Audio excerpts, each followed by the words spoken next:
Hello, can you hear me? I've done it. Hello and welcome to this special Halloween edition of Consoletronics, where I make contact with you from the afterlife, where since my girlfriend found out me and her sister had something going on, I now find myself. And today's episode contains scenes of explicit violence and gore, as I take a look at the origin of the species we know as survival horror, with my look at the Biohazard franchise, or as it's better known in the West, Resident Evil. So join me in peering through the mists of time to the very beginning.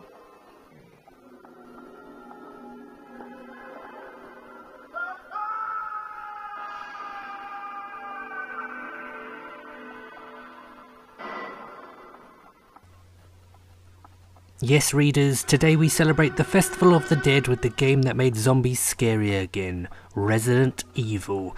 This is the DualShock enabled director's cut version you see running here, which adds absolutely nothing to the best-selling PlayStation 1 original, which had been released to great sales and critical acclaim the previous year.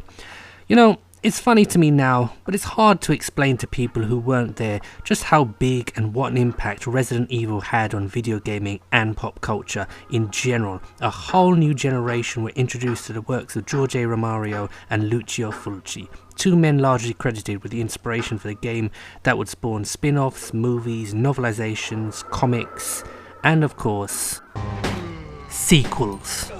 Now, you don't need me to tell you that Resident Evil 2 is a game many would rate as a defining moment in the history of the PlayStation era, or that the hype and expectation surrounding it was unlike anything seen up to that point. But I've done so anyway in a roundabout fashion that makes you think you're clever. You see how that works? Anyway, following the unprecedented success of the first game, Resident Evil 2 was always going to be a game under the microscope of both the fans and gaming press, with rumours circulating that Capcom delayed the release so they could tinker some more with the game because of the release of Tomb Raider 2. But luckily, Capcom, a company with history of this sort of thing, and certainly not shy about knocking out sequels if Street Fighter and Mega Man are anything to go by, and so it was in 1998 that Resident Evil 2 hit the stores. A phenomenal game that improved upon everything that made the first game great. This time, instead of searching rooms in an old dusty mansion, the streets and sewers of Raccoon City are your playing ground. If you haven't played this game, stop watching this video right now and get yourself a copy of the best horror experience in 32 bits.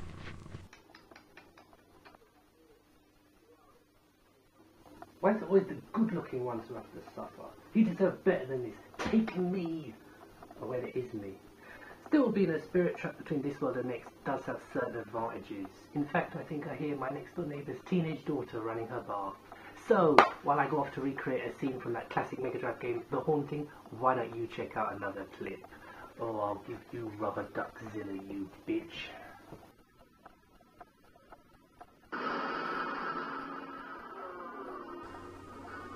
Rarely in the history of franchises, be they movie or video game, is it ever a case of third time lucky. And that's exactly the situation we have here with Resident Evil 3 Nemesis.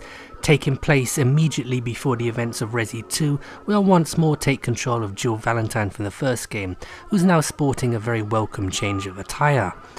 Now, from a technical standpoint, this game is pretty good and is a strong entry in the ever-growing list of Resi games.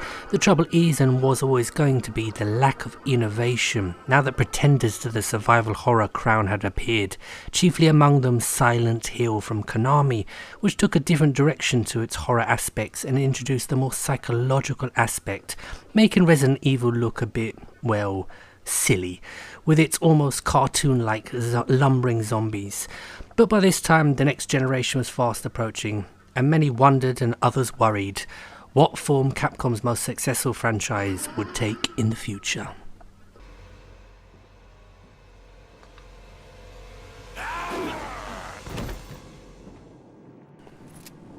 Oh, ye of little faith.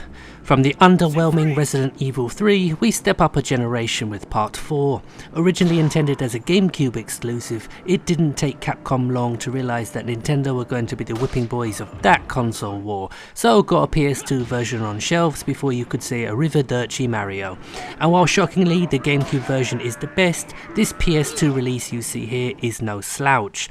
In the build-up to Resi 4's release, it seemed certain sections of fandom had written off the series as old hat. The cheesy dialogue, wooden performances and laughable voice acting that had been cute and endearing in previous installments had taken their toll, and were about as welcome as a fire at an orphanage. What we did get though was a game designed from the ground up to be scary, intuitive and bloody brilliant. Run around villages and castles, killing Spaniards with gay abandon in what comes oh so very close to being one of the best video games of the 6th generation. You know, I think I could get used to spending the rest of eternity as an apparition. Oh, what the fuck?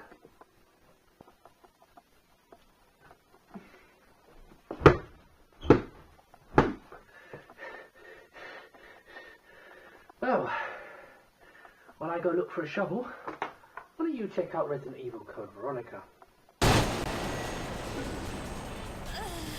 From NES to Master System, Xbox One to PlayStation 4, where every new console needs is a strong lineup of new titles to tantalize and excite the masses. And Sega enlisted Capcom to do just that. So, beckoning horror-loving gamers everywhere with her GD-ROM wows is Resident Evil Code Veronica on the Dreamcast, with a new lick of paint on the familiar digitized backgrounds and dodgy scripts. This game tried to put the emphasis more on action, but still managed to squeeze in a few gory scenes or two. We have a returning character with Claire Redfield from Resident Evil 2, and some new locations, taking a break from Raccoon City, thankfully, which by now must just be a smouldering crater. Which, ironically, so was Sega's reputation at this point. So once again, Capcom bounced for those Sony dollars, and we would see both PS2 and GameCube versions of Code Veronica down the line. But to die-hard Sega fans like myself, it's Dreamcast or nothing, bitches.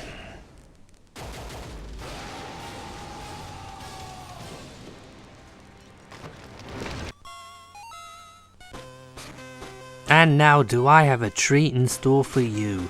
Where's that trick or treat? Well, the trick is to find any treat within this game. I don't know what I'm saying anymore. I've been playing Resident Evil games all day. The shitty dialogue's messed up my brainwaves or something. No, this is not a Commodore 64 port you see here. This is the much sought after Game Boy Color version, starring the man, the myth, the legend, Barry Burton. I don't even remember if he survived the first game or not. I thought he died of heart disease halfway through or something. The combat is what makes this game unique. It's played in a rhythm game fashion more akin to Parappa the Rapper than Resident Evil 4. Yeah, about as hard as Steve Benway. This is one of those games that slipped through the cracks but now fetch ridiculous prices on eBay. But is it worth it? Hell no. You know, you can definitely tell Halloween is in the air. I myself got the shock of my life a little earlier. I had a hair out of place. So while I try to calm my nerves, why don't you check out a clip from 2003's Resident Evil Outbreak. When you have a set-in-stone style of gameplay as many of the early Resident Evil games did, you start employing gimmicks. What the hell? Has my guy got rickets or something? Resident Evil Outbreak's gimmick seemed quite novel and exciting back in the early 2000s. It was a console game designed for online co-op play, where you'd pick your character and work together up to 8 players to try and survive the zombie apocalypse. A brilliant premise. Simple yet brilliant. Brilliant, that is, if you lived in Japan or America. Not so brilliant if you happen to be European. Because over here, this game made for one reason and for one reason only, and that's to be played over the internet, was released with no online mode. We in Europe have always been seen as a third world. Whoa, get them knees up, man! You're running from the zombie hordes now, man! Yeah, we in Europe have always been seen as a third world country when it comes to video games, but this was taking shit too far. I played this game with AI characters with the intelligence of lobotomized PE teachers, forever left to wonder what might have been.